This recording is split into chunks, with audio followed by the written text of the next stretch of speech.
அனைவருக்கும் வணக்கம். ஒரு செய்தி ஒண்ணு சொல்லட்டுங்களா? ஃபர்ஸ்ட்டு உங்க எல்லார்கிட்டயும் ஒரு பெரிய மன்னிப்புங்க. ஏன் அப்டின்னா, இந்த விஷயங்கள பத்தி நேத்தியே பேசியிருக்கணும். பட் நேத்தி வீடியோ போட முடியல. ஸோ மன்னிச்சுக்கோங்க. 2 விஷயத்த பத்தி பேசப் போறோம். 2மே முக்கியமான விஷயம். ஒண்ணு செந்தில் பாலாஜி பத்தி, இன்னொன்னு நம்ம அருண் ஐபிஎஸ் அவர்கள பத்தி. எத பத்தி ஃபர்ஸ்ட்டு பேசலாம் அப்டின்னா, செந்தில் பாலாஜி பத்தி சின்னதா ஒரு ஒன்லைன் அப்டேட் தான். ஸோ அத ஃபர்ஸ்ட்டு சொல்லிர்றேன். என்ன அப்டின்னா, வெள்ளிக்கிழமை அன்னைக்கு உயர்நீதிமன்ற நீதிபதி இளந்தரியன் அவர்கள் செந்தில் பாலாஜிக்கு ஒரு உத்தரவு அப்படிங்கிறத கொடுத்தாங்க. என்ன அப்படின்னா, செந்தில் பாலாஜிக்கு முன்ஜாமீன் அப்படிங்கிறத கொடுக்கிறோம். இந்த பேரம் பேசின வழக்கு தாவேகா எம்எல்ஏ பேரம் பேசின இந்த வழக்குல முன்ஜாமீன் கொடுக்கிறோம். ஆனா இந்த செந்தில் பாலாஜி என்ன பண்ணும் அப்படின்னா, ட்ரிபிளிகன் போலீஸ் ஸ்டேஷன்ல போயிட்டு நிபந்தனையா காலையிலயும் சாயங்காலமும் செந்தில் பாலாஜியும் சரி, அவங்களுடைய தம்பியும் சரி கையெழுத்து போடணும் அப்படின்னு சொல்லிட்டு சொல்லியிருந்தாங்க. பட் சனிக்கிழமை நம்ம செந்தில் பாலாஜி போனாரா அப்படின்னா போகல. என்ன செய்தி வெளியாச்சு அப்படின்னா, அந்த முன்ஜாமீன் கொடுத்ததுல சில ப்ரொசீஜர்லாம் இருக்கு. சோ அத முடிக்காதனால செந்தில் பாலாஜி போகல அப்படின்னு சொன்னாங்க. சரி ஞாயிற்றுக்கிழமை போனாங்களா அப்படின்னா போகல. சரி சாட்டர்டே சண்டே வந்து மனுஷன் ரொம்ப பிஸியா இருந்துட்டாரு. அதாவது ப்ரொசீஜர்லாம் முடிக்க முடியாம போயிடுச்சு. சோ மண்டே வந்து போவாரா அப்படின்னு பார்த்தா, நேத்தியும் செந்தில் பாலாஜி ட்ரிபிளிகன் போலீஸ் ஸ்டேஷன்ல ஆஜராகி நிபந்தனையா போயிட்டு கையெழுத்து போடணும். அண்ணனும் தம்பி இப்படி கையெழுத்து போடணும், போடல. இன்னைக்கு இதுவரைக்கும் நம்ம கேள்விப்பட்ட வரைக்கும், நம்ம விசாரிச்ச வரைக்கும் செந்தில் பாலாஜியும் அவருடைய தம்பியும் ட்ரிபிளிகன் போலீஸ் ஸ்டேஷன்ல போயிட்டு கையெழுத்து அப்படிங்கறத போடல. நீதிபதி உயர்நீதிமன்ற நீதிபதி உத்தரவு போட்டாங்க. அவங்க முன்ஜாமீன் கொடுத்தாங்க. அந்த முன்ஜாமீன்ல தான் நீங்க வெளியில இருக்கீங்க. ஓகே, ஃப்ரீடமா இருக்கீங்க. ஓகே. ஆனா அதே நீதிபதி தானே உத்தரவு போட்டாங்க. நீங்க போயிட்டு இந்த ஸ்டேஷன்ல கையெழுத்து போடணும் அப்படின்னு சொல்லிட்டு. ஆனா போகல.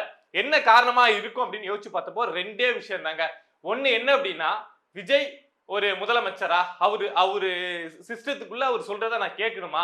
நான் போயிட்டு நான் எவ்வளவு பெரிய ஆளு, நான் எவ்வளவு பெரிய டானு, நான் போயிட்டு ட்ரிபிளிகன் போலீஸ் ஸ்டேஷன்ல கையெழுத்து போடணுமா அப்படின்னு செந்தில் பாலாஜியும் அவருடைய தம்பியும் ஒரு திமிர்ல சட்டத்தை மீறி ட்ரிபிளிகன் போலீஸ் ஸ்டேஷனுக்கு போகாம இருக்கலாம். இது ஃபர்ஸ்ட் விஷயம். பட் ட்ரிபிளிகன் போலீஸ் ஸ்டேஷனுக்கு வந்து மனுஷன் கையெழுத்து போட வந்தார் அப்படின்னா, நீங்க இந்த எஜமானவர்களே நீங்க இந்த வழக்குல வந்து வாங்கிட்டீங்க, முன்ஜாமீன் வாங்கிட்டீங்க, அந்த பிரச்சனையும் கிடையாது. இதுக்கு முன்னாடி உங்க மேல எத்தனை வழக்கு இருக்கு? ஜாப் ராக்கெட்டிங் வழக்கு இருக்கு, டிரான்ஸ்ஃபார்மர்ல ப்ரொக்யூர்மெண்ட் பண்ணதுல வந்து நீங்க ஸ்கேம் பண்ணிட்டீங்கன்னு நிறைய வழக்கு இருக்கு. சோ அந்த வழக்குல நாங்க கைது செய்யறோம் அப்படின்னு சொல்லிட்டு லஞ்ச ஒழிப்புத்துறையோ அமலாக்கத்துறையோ சிபிஐலயும் இந்த வழக்கு இருக்கு அப்படிங்கறதுனால யாரு வேணாலும் கைது செய்யலாம். போனாலும் ஆப்பு, போகாம இருந்தாலும் ஆப்பு அப்படிங்கிறதுனால தவிச்சுக்கிட்டு இருக்காரு அப்படின்னு சொல்றாங்க. சோ எப்படியா இருந்தாலும் செந்தில் பாலாஜி ட்ரிபிளிகன் போலீஸ் ஸ்டேஷனுக்கு வந்து கையெழுத்து போடணும். இல்ல கையெழுத்தே போட முடியாது, நான் வரவே முடியாது அப்படின்னு இருந்தாருன்னா 4-5 நாள் பார்ப்பாங்க. அப்புறம் முன்ஜாமீன் கொடுத்த அந்த நீதிபதியே என்னப்பா அவன்கிட்ட சொன்னேன், இத்தனை நாள் ஆச்சு நீ இன்னும் கையெழுத்து போடலையே அப்படின்னு சொல்லிட்டு முன்ஜாமீனை ரத்து பண்ணாங்கன்னா இந்த வழக்கிலேயே செந்தில் பாலாஜியை தூக்கிடுவாங்க. சோ செந்தில் பாலாஜி எப்படியா இருந்தாலும் வெளியில வந்து ஆகணும். வரல அப்படின்னா முன்ஜாமீன் நீதிபதி அவர்களே கேன்சல் செஞ்சாங்க அப்படின்னா ஈஸியா கைது செய்யப்பட்டுவாரு. இது செந்தில் பாலாஜி பத்தின அப்டேட். இன்னொரு விஷயம் என்ன அப்படின்னா, நம்ம அருண் ஐபிஎஸ் அவர்கள் நம்ம காலங்காலமா சொல்லிட்டு இருக்கோம், இவரு மாத்தப்பட்டுவாரு, சம்பவம் இருக்கு அப்படின்னு.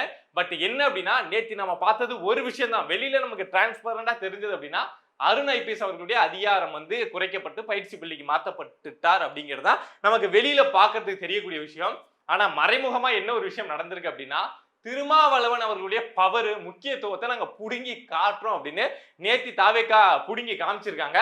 நான் ஆல்ரெடி சொல்லியிருந்தேன், இங்க பாட்டாளி மக்கள் கட்சி நம்ம திருமாவளவன் அவுட் அப்படிங்கிற மாதிரி ஒரு டாக் போயிட்டு இருக்கு தாவேகாவில் அப்படின்னு. சோ நேத்தி அருண் ஐபிஎஸ் உடைய இந்த அதிகார பறிப்பு, அதிகார குறைப்பு மூலமா நம்ம அதை புரிஞ்சுக்கலாம். தெரியும், திமுகவுடைய ஒரு கரைவேட்டி கட்டாத ஒரு மாவட்ட செயலாளர் மாதிரி நம்ம அருண் ஐபிஎஸ் அவர்கள் செயல்பட்டு இருந்தாங்க. பட் அதெல்லாம் மீறி நம்ம அருண் ஐபிஎஸ் அவர்களுக்கு லஞ்ச ஒழிப்புத்துறை இயக்குனராக பொறுப்பு கொடுக்கப்பட்டது.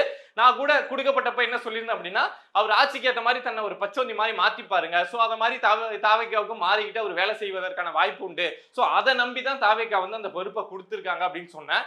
பட் இங்க வந்தோம் அருண் ஐபிஎஸ் வந்து தன்னுடைய திமுக சட்டையை கழட்டுறதா இல்ல. நான் ரொம்ப இனிஷியல் ஸ்டேஜ்ல சொல்லியிருந்தேன், இந்த ஏவா வேலு வந்து வெளிநாடு போயிருக்காருல, இப்ப சிங்கப்பூர் ட்ரீட்மெண்ட் போயிருக்காருல, அதுக்கு முன்னாடி ஒரு ரைடு நடந்தது இல்ல, அந்த ரைடு நாளைக்கு நடக்க போகுது அப்படின்னா அருண் ஐபிஎஸ் மூலமா முதல் நாளே ஏவா வேலு டீமுக்கு நாளைக்கு தலைவரே உங்க வீட்டுக்கு ரைடு வந்துருச்சு அப்படிங்கிற செய்தி போயிடுச்சு. சோ இந்த விஷயத்த உளவுத்துறை வந்து ஸ்மெல் பண்ணிட்டாங்க. சோ இந்த விஷயம் தாவேகாவுக்கு போச்சு அப்படின்னா அருண் ஐபிஎஸ் மேல கட்டாயம் நடவடிக்கை இருக்கும் அப்படின்னு சொல்லிட்டு ரொம்ப ஆரம்ப கட்டத்திலே சொல்லியிருந்தேன். சோ அதுதான் நடந்திருக்கு. உளவுத்துறை ஒரு பக்கம் ரிப்போர்ட் கொடுத்தது அப்படிங்கிறது இல்லாம அஷ்ரா கார்க் இருக்காங்க இல்லையா, சோ அவங்களும் வந்து இத மாதிரி தாவேகா கிட்ட இதெல்லாம் நடந்துட்டு இருக்கு அப்படின்னு சொல்லியிருக்காங்க. சோ அதெல்லாம் நடந்ததுக்கு அப்புறம் தான் தாவேகா சரி நம்ம வந்து 50 நாள் தான் ஆகுது, 50 நாள்ல ஒருத்தர் வந்து ஒரு லஞ்ச ஒழிப்பு துறைக்கு வந்து டைரக்டா போட்டு மாத்துறது அப்படிங்கிறது ஒரு இஷ்யூ ஆகும் தான். பட் பரவாயில்ல தூக்கிடுவோம், நம்ம கூடயே குற்றவாளியை வச்சுட்டு அலையறதுல ஒன்றும் தப்பு இல்லை அப்படிங்கிற மாதிரி இப்போ அருண் ஐபிஎஸ் அவர்களை தூக்கியிருக்காங்க. ஸோ இனிமே ஏவாவேலு வழக்கு வந்து வேற மாதிரி கொண்டு போகலாம் அப்படிங்கிற முடிவு எடுத்திருக்காங்க.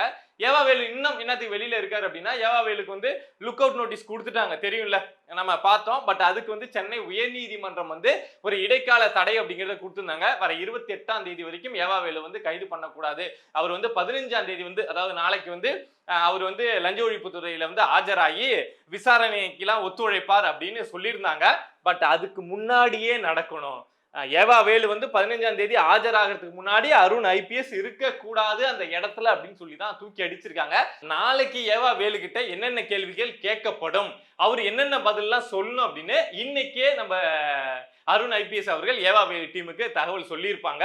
ஸோ அது நடந்துடக்கூடாது, நாங்க முன்னெச்சரிக்கையா இருக்கோம் அப்படின்னு சொல்லிட்டு தூக்கி உட்கார வச்சிட்டாங்க. இன்னொரு விஷயம், தாவேகா அரசு உச்ச நீதிமன்றம் போயிருக்காங்க.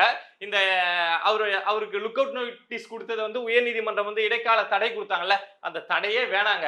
ஏன் அவர் என்ன அவ்வளவு பெரிய உத்தமரா என்ன, அவரை பத்தி எங்கள்கிட்ட இவ்வளவு ஆதாரம் இருக்கு, லுக் அவுட் நோட்டீஸ் கொடுத்தா என்ன, நாங்க உள்ள வந்தா கைது பண்ணா என்ன, சோ எங்களுக்கு வந்து அந்த தடையை நீக்கி கொடுங்க அப்படின்னு சொல்லிட்டு உச்ச நீதிமன்றம் போயிருக்காங்க. சோ உச்ச நீதிமன்றம் இந்த வழக்கெல்லாம் பார்த்துட்டு இந்த ஆளு தான் இவ்வளவு பெரிய ஃப்ராடா இருக்காரு, இதுல என்ன இருக்கு, இதுக்கு ஏன் உயர் நீதிமன்றம் இதை மாதிரி பண்ணி வச்சிருக்கு அப்படின்னு சொல்லிட்டு அந்த லுக் அவுட் நோட்டீஸ்க்கான இடைக்கால தடையை தூக்குனாங்க அப்படின்னா உடனடியா லுக் அவுட் நோட்டீஸ் அப்படிங்கிறது அந்த பிறப்பிக்கப்பட்டது அப்படிங்கிறது செல்லும் அப்படின்னு வந்துடும். ஸோ நம்ம ஏவாவேலு வந்து இந்தியாவுக்குள்ள எங்க கால எடுத்து வச்சாலும் நம்ம தமிழ்நாட்டுடைய லஞ்ச ஒழிப்பு துறையால் அங்க இருக்கக்கூடிய சப்போர்ட்டால கைது பண்ண முடியும். இதை தான் நம்ம தாவேகா அரசுகிட்ட எதிர்பார்த்தோம். இந்த திமுகவுக்கு சொம்பு தூக்கக்கூடிய தாவேகா ஆட்சியில இருந்துகிட்டு திமுகவுக்கு வேலை செய்யக்கூடிய அதிகாரிகளை அந்த சில அல்ற சில்லறைகள் எல்லாத்தையும் நீங்க தூக்குனீங்க அப்படின்னாவே உங்க ஆட்சியை உங்களால ஓரளவுக்கு கட்டுக்கோப்பா கொண்டு போக முடியும், சட்ட ஒழுங்கு பிரச்சனையெல்லாம் சரி செய்ய முடியும் அப்படின்னு சொல்லியிருந்தேன். பட் தாவேகா வந்த புதுசுல வந்து டக்கு டக்குன்னு சில அதிகாரிகள்லாம் முக்கியமா திமுக ஆட்சியில முக்கியமா இருந்த அதிகாரிகளுக்கு இங்க முக்கியத்துவம் கொடுத்தாங்க. பட் இப்போ தாவேகா அரசு சரி ஒரு விஷயம் தவறா நடந்துருச்சு, அதை சரி செஞ்சுக்கணும் அப்படின்னு சொல்லிட்டு மற்றவங்க என்ன சொல்லுவாங்க விமர்சனம் பண்ணுவாங்க அப்படிங்கிறதெல்லாம் தாண்டி சரி செஞ்சுக்கிறாங்க அப்படிங்கிறது உண்மையாலும் பாராட்டுக்குரிய ஒரு விஷயம்.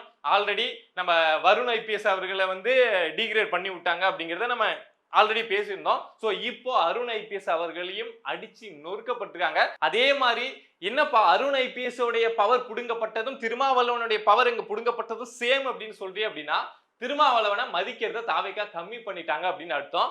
ஏன் அப்படின்னா இந்த அருண் ஐபிஎஸ் லஞ்ச ஒழிப்புத்துறை இயக்குனரா மாறினதுக்கு முக்கிய முட்டா நின்ன நபர் அப்படின்னா நம்ம திருமாவளவன் தான். ஏர்போர்ட் மூர்த்தி அவர்கள் கைது செய்யப்பட்ட ஒரு மேல குண்டாஸ் தான் போடப்பட்டது தெரியும்ல, நம்ம அருண் ஐபிஎஸ் அவர்கள் தான் கைது பண்ணாங்க.